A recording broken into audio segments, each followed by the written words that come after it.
이제 영숙님은 단골 손님이죠. 112화의 단연 주인공은 영숙님이죠. 돌싱 특집이 다른 회차와는 달리 분량이 계속 길어지는데 지금 보면 그 이유가 영숙님을 둘러싼 이야기들이 스토리 전개상 결정적 역할을 하는 것 같죠. 예고편에서 보면 여자 출연자들끼리 오해의 근원에 대해서 이야기하고 또 그 과정에서 서로에 대한 애정 관계도가 다시 리셋되는 듯한 장면들도 연출되는 것 같은데요. 결국 제작진 입장에서 보면 그런 상황의 인과관계를 방송에서 풀어내기 위해서는 이번 방송, 즉 영숙님을 둘러싼 오해와 갈등의 전후 사실관계를 그 과정에서 보여줄 수밖에 없을 것 같다는 생각이 들더라고요. 그 중심에 있는 캐릭터가 바로 영숙님이죠. 이분이 스토리의 맥을 잡고 있는 거죠. 그래서 아마도 영숙님의 소개말을 슈퍼히로인의 재림으로 정한 게 아닌가 하는 생각도 들더라고요. 저는 이번 방송을 본 후 누구의 자잘못을 이야기하고 싶다기보다는 느낀 점은 그겁니다. 정말 세상에는 다양한 사람들이 참 많고 저마다 대화법이 이렇게도 다 다르구나. 그래서 사람 만날 때 정말 말이 잘 통하는 사람, 나랑 대화가 잘 통하는 사람이 왜 중요한지 또 한 번 더 생각을 하게 되더라고요. 바로 그전 영숙님 리뷰에서도 말씀드렸지만 영숙님은 일단 본인이 마음속에 그리고 있는 또는 생각하고 있는 청사진들에 대한 해석에 지나치게 자기 중심적인 모습을 보여주는 캐릭터죠. 광수님과 랜덤 데이트를 가는 차 안에서 두 분이서 나누는 대화를 보면요. 영숙님의 말의 요지는 그거죠. 옥수님은 뻔히 다른 마음 가지고 있는데 광수님 혼자서 헛물키고 있는 거 아니냐.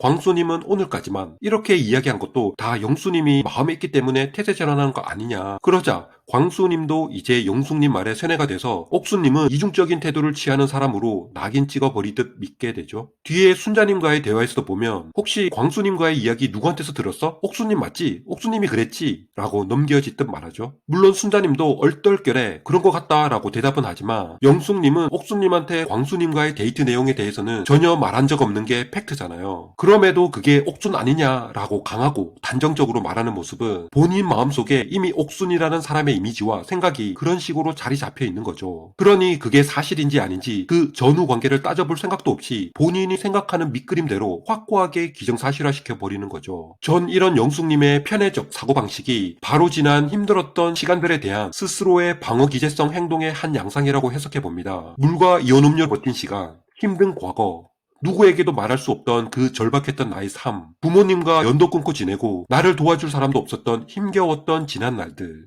그런 고통과 아픔의 시간으로 채워진 나 스스로에 대한 부정 그리고 피해의식은 옆에서 영자님을 향해 시종일관 자기 자랑만 하고 있는 옥수님을 단순히 나는 솔로의 경쟁자로만 바라봤을까요? 옥순이라는 존재로 인해 더 위축되는 내 모습, 더 비교되는 내 과거, 더 볼품없어 보이는 내 모습들이 자꾸 보이지 않았을까요? 그러니 내가 상상하는 이 모든 것들, 내가 믿고 싶어하는 이 모든 것들이 정말 현실로 이루어지기를, 아니 이미 사실이 되었다고 믿고 싶은 과대망상으로 나타나지 않았을까요? 과연 영숙님이 정말로 광수님을 생각해줘서 광수님을 위해서 옥수님에 대한 이야기를 광수님에게 해줬을까요? 전 그렇지 않다고 봅니다. 물론 광수님이 본인을 선택할 것 같은 불안함에 경각심이라는 말로 옥수님을 더 알아보셔라 라고는 했지만 그것보다도 옥수님이라는 존재가 싫은 겁니다. 나의 존재감과 자존감이 자꾸 비교되고 낮아지고 또 감추고 싶고 들춰내고 싶지 않은 과거들이 문득 생각나게 만드는 존재니까요. 그러니 나만의 프레임 안에 그녀를 가둬둘 수밖에 없는 거죠. 옥수님 입장에서 보면 황당하겠죠? 본인한테는 광수님의 데이트에 대해 전혀 이야기도 없었는데 갑자기 영숙님 입에서 본인이 거론됐다는 사실을 들었으니까요. 하지만 뒤에 정숙님이 영숙님을 찾아와서 그건 옥순이 아니라 내가 그랬다라고 사과하죠. 그렇게 이제 오해가 일단락되나 싶었는데 자, 여기서 이제 드디어 나오죠. 그 문제의 장면. 지난주 많은 사람들로부터 궁금증을 자아냈고 또 많은 분들이 예측을 했었죠. 왜 갑자기 영숙과 옥순이 싸웠나. 거실로 나온 정숙님이 영숙님에게 다시 한 번 더 사과하고 그 장면을 지켜보던 옥순님이 왜 나한테는 사과 안 하니? 라고 하자 영숙님이 뜬금없이 언니가 이야기했대 라고 하자 옥순님이 어? 어? 나 너한테 들은 적 없는데? 이 부분이죠. 주변에서 상철님과 정숙님도 영숙님을 보고 오해했으니 사과하라라고 하자 뭔가 이게 아닌가 하는 느낌에 180도 전혀 다른 사람의 모습으로 옥수님을 향해 사과를 하죠. 영혼 없는 듯한 말과 모습들로 아 언니야 미안 오해해서 미안합니다. 갑자기 태세 전환한 영숙님의 행동을 보고 처음에 정말 상철님의 말처럼 술을 많이 먹어서 술 취해서 그런가 하는 생각도 들었지만 그 뒤 재차 옥수님에게 오해했다고 사과하고 오해도 풀고 이 상황이 이제 마무리되나 싶었는데 하지만 영숙님 뭔가 기분이 안 좋아진 사람처럼 쌩 하고 급하게 자리를 그냥 박차고 나가버리죠. 상철님이 그런 영숙님을 따라가면서 이제 상철님과 영숙님의 대화에서 영숙님의 본심이 나오게 됩니다. 상철님을 향해 내가 뭘 그렇게 잘못했는데 나한테 사과하라고 그러냐. 그러면서 영숙님이 또 이런 말을 합니다. 그만해요. 다 광수님도 그렇고 상철님도 그렇고. 자, 전 여기서 지금 영숙님이 이 상황을 어떻게 인식하고 있고 또 주변 사람들이 나한테 어떤 스탠스로 이야기하는지에 대한 생각을 보여주는 멘트가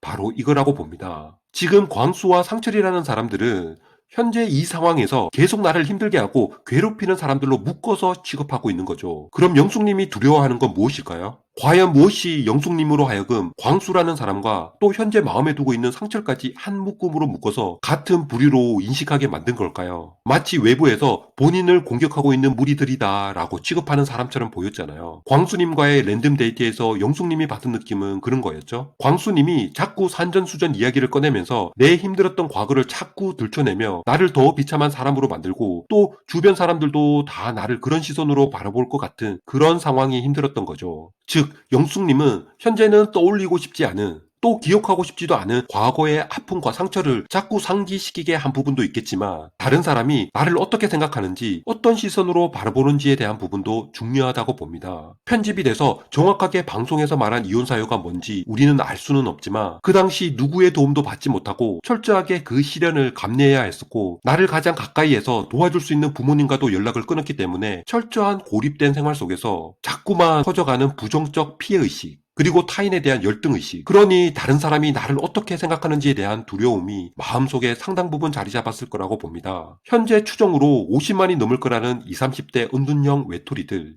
이 사람들에게 가장 두려운 건 나에 대한 패배의식, 사회가 나를 바라보는 인식이 패배자일 거라는 두려움에 더 밖으로 나오기 힘들 거라고 봅니다. 누가 봐도 영숙님이 옥수님에게 오해를 한 상황인 거고 그 과정에서 순자님도 실수로 말을 잘못 전달하긴 했지만 영숙님에겐 그런 순자님의 잘못보다도 이 상황을 인정하고 싶지 않은 마음이 더 크다는 겁니다. 분명히 그게 사실이어야 하는데 그렇지 않은 현실을 부정하고 싶은 마음인 거죠. 그거를 인정하고 받아들이는 순간 나의 프레임 속에 있는 옥순이라는 사람에게 사과를 해야 하기 때문인 겁니다. 영숙님에게 옥순님을 향한 사과의 의미는 단순 몇 마디 미안하다에 그치는 게 아닌 내가 생각해온 옥순의 이미지에 대한 부정을 스스로 인정해야 하기 때문인 거죠. 그러니 옆에서 사과를 부추기고 있는 상철님은 곧 나를 지탱해준 내 신념에 대한 부정이며 내 세상에 내가 쌓아올린 나만의 울타리를 허물어뜨리는 도전과도 같은 겁니다. 급기야 상철님을 향해 이 사람아 내가 잘못한 게 아니라 내가 왜 사과를 하냐부터 상철아 여기는 미국이 아니라 한국이다. 이제 더 이상 상철님은 연장자로서가 아닌 내 존재에 대한 부정을 인정하라는 도전자로밖에 인식이 안 되니 감정 컨트롤 안 되고 말도 거칠게 나오는 겁니다. 이 잘못을 인정하게 되면 이제 더 이상 자, 이 사람아 거봐 내 말이 다 맞잖아. 난 이 상황에 대해서 말 안 해도 어떻게 돌아가는지 다 아니까 잘못했어요 안 했어요. 어이구 우쭈쭈 아게님 더 이상 이런 말들을 할 수 있을까요?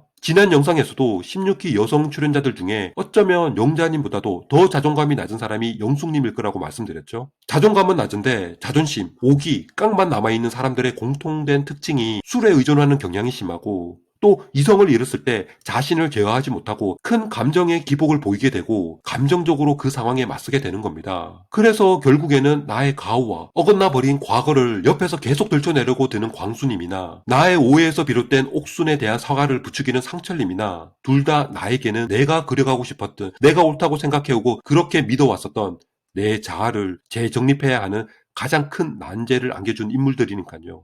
당연히 한 묶음인 거죠.